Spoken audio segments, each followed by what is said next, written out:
के इस वीडियो में हम लोग देखते हैं magnetic field for a bar magnet. तो बार मैग्नेट के द्वारा मैग्नेटिक फील्ड दोनों ही पोजीशन पे, जो आप 11वीं क्लास में पढ़ चुके हैं उसको मैं पहले समझाया हूँ, और उसके बाद potential energy in magnetic field कितना होगा, इस टॉपिक को मैंने डील किया हुआ है, पूरा फार्मूला निकाला है। और उसके बाद जो दूसरा मेन टॉपिक है आपका अर्थ मैग्नेटिज्म। अर्थ मैग्नेटिज्म में जो किस तरीके से अर्थ एक मैग को, जो डिफरेंट थ्योरीज है, कुछ थ्योरीज को मैंने दिया है, आप पढ़ लीजिएगा एनसीईआरटी बुक में। और भी बहुत सारी थ्योरीज है, 2-3 थ्योरीज जो मैंने दिया हुआ है ये आपके लिए इम्पोर्टेंट है, कुछ आ सकता है, लेकिन उसमें मेन है आपका element of the earth magnetism. Main topic जो है जिसमें एंगल ऑफ डिक्लिनेशन है, एंगल ऑफ डिप है, हॉरिजॉन्टल कंपोनेंट, ये सारी में से कुछ न कुछ आपको डेफिनेशंस आ सकती है शॉर्ट टाइप में। तो पूरा पार्ट आप तैयार कीजिए। Okay, now magnetic field due to magnetic dipole. Magnetic field due to the magnetic dipole के कारण जो मैग्नेटिक फील्ड बनता है उसके बारे में हम देखेंगे आज। पहले थोड़ी सी पहले की बातें 11वीं क्लास की मैं बता दूं आप लोगों को। देखिए पहले, और the bar magnet and on position पे आपने मैग्नेटिक फील्ड फाइंड किया है। एंड ऑन पोजीशन पे, and on position means axial position जिसको कहते हैं। तो कितना आप लोगों ने पता लगाया है पिछली क्लासेस में, ये अगर एक मैग्नेट है जिसकी लेंथ N और S दो पोल्स हैं, उसकी टोटल लेंथ 2L है, और जिसके सेंटर से जो पॉइंट P है जहां पर कि हमने मैग्नेटिक फील्ड निकाला हुआ है।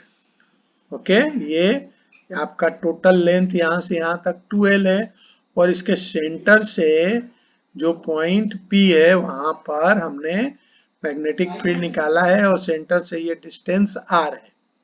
Okay, then magnetic field is equal to, you know very well, mu naught upon 4 pi into 2mr upon r square minus l square का होल स्क्वायर होता है। और m क्या है यहाँ पर, मैग्नेटिक डाइपोल मोमेंट। ठीक है, m क्या है यहाँ पर, मैग्नेटिक डाइपोल मोमेंट, ध्यान रखिएगा। तो ये टोटल आपने मैग्नेटिक फील्ड निकाला हुआ है एंड ऑन पोजीशन और एक्सियल पोजीशन पे। If the magnet is so small, ये भी आपने किया हुआ है कि अगर आर के कंपैरिजन में एल जो है बहुत ज्यादा छोटा है तो एल को हम निगलेक्ट कर देते हैं, तो ये r⁴ हो जाएगा, एक r कैंसिल हो जाएगा यहाँ पर, तो ये आ गया mu v is equal to mu not upon 4 pi 2n upon r³। ये ध्यान रखिएगा, ये पहले ये मैं अलग से बता रहा हूँ इसलिए कि इस पर बेस्ड आपको कुछ क्वेश्चन आ सकते हैं। 12th क्लास से पढ़ा हुआ है आपने, मैग्नेटिज्म चल रहा है, मैग्नेटिज्म के कारण इलेक्ट्रिसिटी है, तो ये सारे क्वेश्चन आपको पहले रिव्यू होना चाहिए। नेक्स्ट जो पोजीशन है that will be side, broad side on position. Broad side on position means क्या होता है, ब्रॉड साइड ऑन पोजीशन एक मैग्नेट का। देखिए ये मैग्नेट की लेंथ जो है आपका 2L है, ये मैग्नेट की लेंथ 2L है, इसके सेंटर से बिल्कुल 90 डिग्री बनाता हुआ जो पोजीशन कहलाता है उसको हम ब्रॉड साइड ऑन पोजीशन कहते हैं। तो यहाँ पर जो मैग्नेटिक फील्ड आपने फाइंड किया है, ये लेंथ हम जो है ये सेंटर से P तक का लेंथ जो ले रहे हैं R ले रहे हैं। तो टोटल मैग्नेटिक फील्ड कितना आता है, B is equal to mu not upon 4 pi 2m upon r² minus l square whole 3/2 हो जाता है ना, ये हो जाता है आपका होल 3/2। ओके, तो इसको हम in case of small magnet, जैसे मैंने प्रीवियस में बताया कि L की तुलना में, L जो है R की तुलना में जो है कंपैरिजन में अगर हम शॉर्ट कर दें, ये लेंथ कम है इसकी तुलना में, मतलब ये ज्यादा दूरी पर रखा हुआ है, तो यहाँ पर ये L को निगलेक्ट कर देंगे और L निगलेक्ट हो जाएगा तो ये हो जाएगा 2r के power r raised to the power 2 into 3/2, तो 2 से 2 कैंसिल हो जाएगा, r raised to the power 3 आ जाएगा।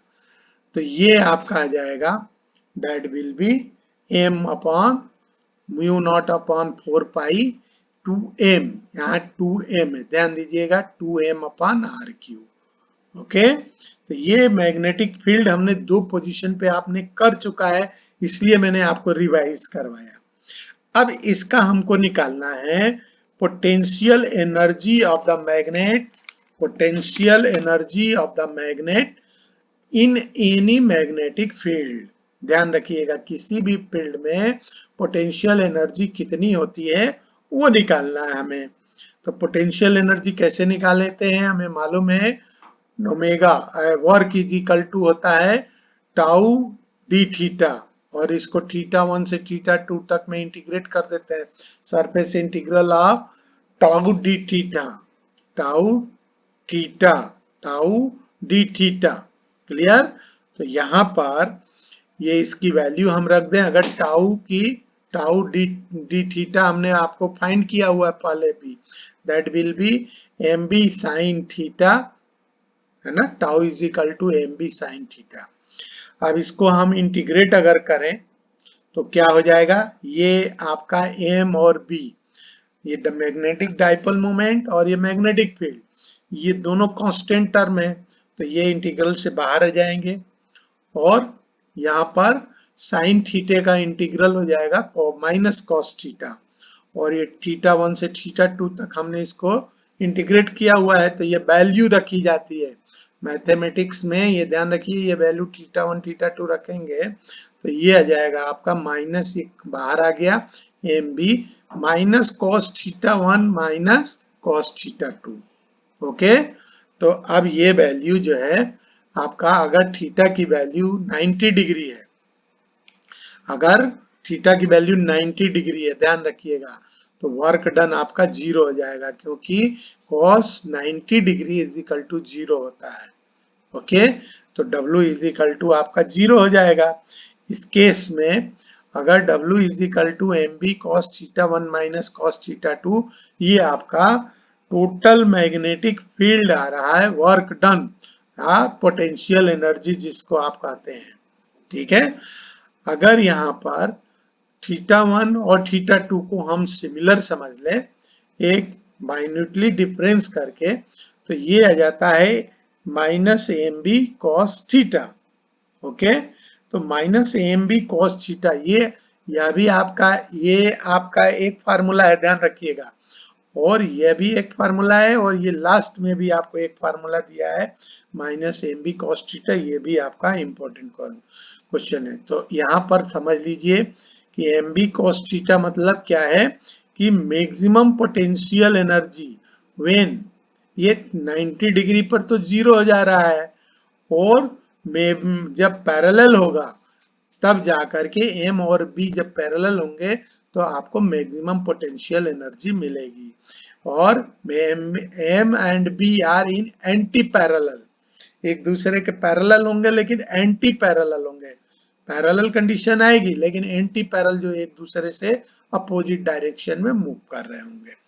तो ये आपका, अगर अपोजिट डायरेक्शन में मूव करेंगे तो क्या होगा, एंगल जो बनेगा आपका 180 डिग्री का जाएगा, है ना, थीटा इज इक्वल टू बन जाएगा 180 डिग्री का, बिल्कुल लाइन बन जाएगी, और लाइन बनने के बाद अगर पोटेंशियल एनर्जी आप देखें 180 डिग्री पर potential energy, total potential energy को हम यू से रिप्रेजेंट करें तो that will be M B cos theta 180 degree is equal to -1 होता है, तो -1 यहाँ रखेंगे तो ये माइनस से ये प्लस हो जाएगा, और 1 तो एम बी हो जाएगा, तो total work done is equal to M B. यह एक इंपॉर्टेंट रिलेशन है, ध्यान रखिएगा, यहाँ पर आपको ये बात याद रखनी पड़ेगी, एक क्वेश्चन आता है इसका। तो the difference in energy between the orientation, orientation मतलब मूवमेंट, जो ओरिएंट कर रहा है, घूम रहा है 0 से लेकर 180 डिग्री पर, 0 से लेकर के 180 डिग्री पर जो दोनों किसके किसके बीच, एम और बी के बीच में एंगल बन रहा है, 0 से 180 तक के बीच में जो टोटल एनर्जी कितनी होगी, potential energy, delta U is equal to U180 minus U0, और U180 में एम बी माइनस U0 में माइनस एम बी, तो ये टोटल हो जाएगा 2mb। तो इस तरीके से आप इसका total potential energy is equal to 2mb। ठीक है, यहाँ पर ये ध्यान रखिएगा कि थोड़ा सा इसका कितना एनर्जी आता है जो मैथमेटिकली कैलकुलेट किया गया है, magnetism due to the earth B is equal to होता है अप्रोक्सीमेट वैल्यू जो होती है 10⁻⁻⁵ टेस्ला, है ना। इसको हम गॉस में अगर बदलेंगे तो 0.1 गॉस भी आ जाता है। तो ये आप थोड़ा सा इस चीज को याद रखिएगा, क्योंकि यह क्वेश्चन कैसे भी न कैसे आपसे पूछा जाएगा। अब एक हम इम्पोर्टेंट टॉपिक पे डिस्कस करना चाह रहे हैं, जो कि कहलाता है आपका अर्थ मैग्नेटिज्म। आपको पहले से भी पढ़ते आ रहे हैं, आपका अर्थ हमारा एक मैग्नेटिज्म की तरह वर्क करता है। अब मैग्नेटिज्म की तरह वर्क क्यों करता है, उसके लिए कई हाइपोथेसिस है, कई साइंटिस्ट ने अपने अपना विचार दिया हुआ है, और पहले के सारे विचार जो थे, जो उनके लॉज थे, जो उनका हाइपोथेसिस था, सारे कैंसिल आउट होते गए, अपने आप कैंसिल आउट होते गए, और नए नए विचार आते गए। लेकिन हमको आपकी बुक में कुछ हाइपोथेसिस दिया हुआ है, आप पढ़ेंगे जो अर्थ मैग्नेटिज्म है, उसमें मेन पॉइंट हमने कुछ सेलेक्ट किया है कि व्हाई इज मैग्नेटिज्म इन अर्थ, क्यों होता है मैग्नेटिज्म अर्थ में, ये इसका कुछ रीजन देखिए। फर्स्ट हम बता रहे हैं जो आपको दिया हुआ है आपकी बुक में कि in core of the earth is kept a bar magnet but theory is failed।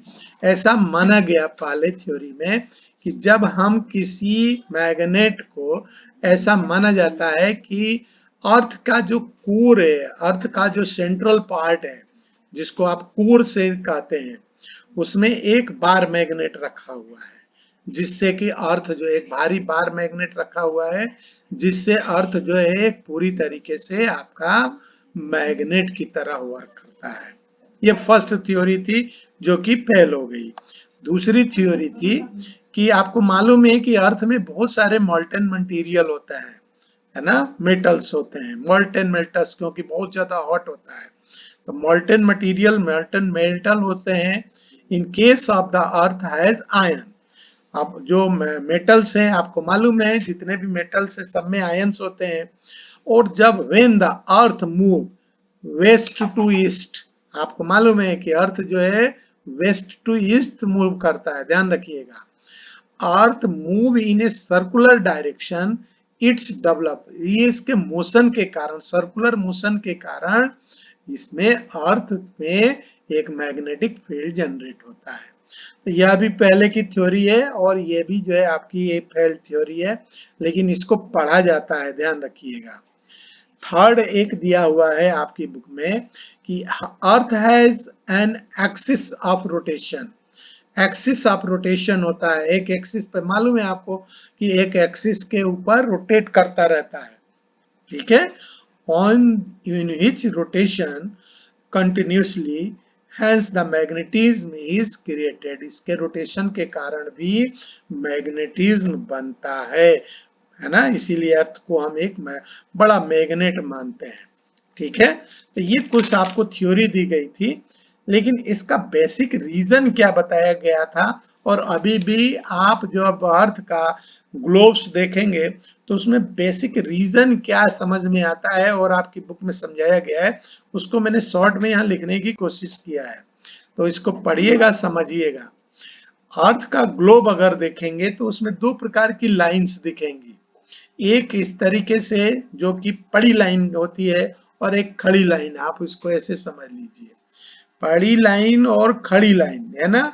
तो यहाँ पर जो पड़ी लाइन और खड़ी लाइन से मतलब क्या है कि एक आप क्या कहते हैं, एक लाइन को आप कहते हैं लॉन्गिट्यूड, लॉन्गिट्यूडनल, और एक आप कहते हैं उसको लैटिट्यूड्स। दो लाइंस आपकी होती हैं। तो यहाँ पर अर्थ का जब हम देखते हैं कि अर्थ अपने एक्सिस के ऊपर थोड़ी सी टिल्टेड है, तो मैग्नेटिक फील्ड लाइंस कैसे रहती हैं, आपको मालूम होना चाहिए कि साउथ से एंटर्ड होकर के नॉर्थ की तरफ जाती है मैग्नेट के अंदर, है ना। N2S जाती है मैग्नेट से बाहर, लेकिन मैग्नेट के अंदर जो है साउथ से नॉर्थ की तरफ जाती है, पहले फर्स्ट टॉपिक में डिस्कस किया गया है। तो यहाँ पर ये देखिए ज्योग्राफिकल साउथ, इसका ईस्ट वेस्ट साउथ नॉर्थ अगर आप दिखाएं, ऊपर जो है नॉर्थ होता है, नीचे साउथ होता है, या यहाँ नॉर्थ ले रहे हैं तो यहाँ साउथ लेंगे, और ईस्ट और वेस्ट ये चार डायरेक्शन इसके हैं। तो कुछ लाइनें जो आपको इस तरीके से ईस्ट से वेस्ट की तरफ जाती हुई दिखाई देंगी, कुछ लाइनें आपको ऊपर से साउथ से नॉर्थ की तरफ जाती हुई दिखाई देंगी। तो और बीच में आपका क्या रहता है, बीच में इक्वेटर रहता है, और इसी इक्वेटर से एक तो मैग्नेटिक लाइंस जो है, मैग्नेट के कारण जो मैग्नेटिक फील्ड बनता है, जो अर्थ का जो बताया गया कि अर्थ के रोटेशन के कारण मैग्नेटिक फील्ड बनता है, एक्सिस बनता है, मैग्नेटिक फील्ड भी बनेगा। लेकिन यहाँ पर देखिए ये जब मूव करती है तो आपका ये जो दोनों लाइनों के बीच में एक एंगल बनता है जो लगभग मतलब जो एक्चुअल अर्थ का लाइन ऑफ एक्सिस है, जिसको आप मैग्नेटिक इक्वेटर कहते हैं, और दूसरा है अर्थ का ज्योग्राफिकल इक्वेटर है, और मैग्नेट का मैग्नेटिक इक्वेटर है। तो ज्योग्राफिकल इक्वेटर और मैग्नेटिक इक्वेटर के बीच में थोड़ा सा एंगल बनता है, ध्यान रखिएगा। तो यहाँ पर ये बताया गया है कि अगर आप अर्थ के मैग्नेटिक पोल को देखें, जैसे नॉर्थ में देखेंगे, आप एक ग्लोब लेके देखेंगे तो नॉर्थ कनाडा जो पड़ेगा आपका लैटिट्यूड जो है 79.74 नॉर्थ में पड़ेगा, और लॉन्गिट्यूड इसका जो है 71.8 डिग्री वेस्ट में पड़ेगा। इसी तरीके से आप ग्लोब में देखेंगे मैग्नेटिक साउथ पोल, ये नॉर्थ मैग्नेटिक पोल है, और ये मैग्नेटिक साउथ पोल है। वो अंटार्कटिका का पोजीशन आप चेक करेंगे, इसमें ये पोजीशन आपको ग्लोब में मिल जाएगा। लैटिट्यूड जो है 79.74 डिग्री साउथ में है, और लॉन्गिट्यूड है 108.22 डिग्री ईस्ट में है। तो मैग्नेटिक फील्ड लाइन यहाँ पर ये समझिए कि जैसे मैंने बताया कि magnetic field line move inside through the north but come out to the south, ये ध्यान रखिएगा। तब यहाँ पर जो लैटिट्यूड और लॉन्गिट्यूडनल लाइंस है आप समझेंगे, तो जो लॉन्गिट्यूडनल लाइंस होती हैं आप नोट कर लीजिएगा, लगभग 360 लाइंस मिलेंगी आपको, है ना। लॉन्गिट्यूड जो लाइन मिलेगी, कौन सी लाइन, जो ऊपर से नीचे की तरफ जाती है ना, ऊपर से नीचे की तरफ ऐसे, है ना, जो N2S आप कह सकते हैं या S2N कह सकते हैं, उसको हम लॉन्गिट्यूडनल लाइन कहते हैं। और यह लाइन जो है कर्व के रूप में ऐसे ऐसे आपको दिखाई देगी, जो लगभग 360 लाइंस होती है। और उसके बाद साउथ ईस्ट वेस्ट की तरफ जो रहती है वो आपकी लैटिट्यूड रहती है, वो लगभग 180 रहती है ना, 180। तो ये लाइन से, और ये आपको किसी भी ग्लोब में मिल जाएगा, और इसके बारे में आप देख सकते हैं, पढ़ सकते हैं। अब यहाँ पर मेन बात है जो कि हमको याद रखना है और हमारे एग्जाम पर्पस से, element of the earth magnetic field. कई डेफिनेशंस आपको दिया गया है, element of the earth magnetic field होता क्या है, और कौन कौन से एलिमेंट्स के हैं मैग्नेटिक फील्ड के, या अर्थ मैग्नेटिक फील्ड के कौन कौन से एलिमेंट हैं। वन बाई वन थोड़ा सा देखते हैं हम लोग, कुछ को देखते हैं। पहला है आपका एंगल ऑफ डिक्लिनेशन, थीटा के रूप में भी रिप्रेजेंट करते हैं, और एनसीईआरटी बुक में कैपिटल डी से रिप्रेजेंट किया गया है, ठीक है।